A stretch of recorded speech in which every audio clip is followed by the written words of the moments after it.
Problem mobile reception areas in the Riverina could be a step closer to being fixed, with the federal government launching an online database of mobile black spots.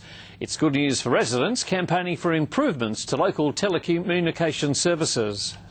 For many, a mobile phone is a lifeline, but for residents like Maggie Salisbury, relying on cellular reception just isn't an option. It's just so frustrating in this day and age that you can't just pick up your mobile phone and contact people. You've got to use the landline, you've got to have the service there, and that drops out. Maggie has to travel 10 to 15 kilometres from her home in Wantabadgery to get mobile reception, an issue she labels as dangerous.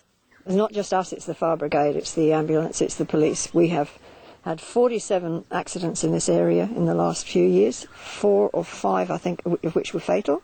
The residents of Wantabadgery aren't alone. 6,000 reception problem areas, including Narrandera, Grong and Tumbarumba, have been identified in a new database, part of the federal government's Mobile Black Spot program. The Abbott government has committed $100 million to improve mobile coverage in regional and remote Australia.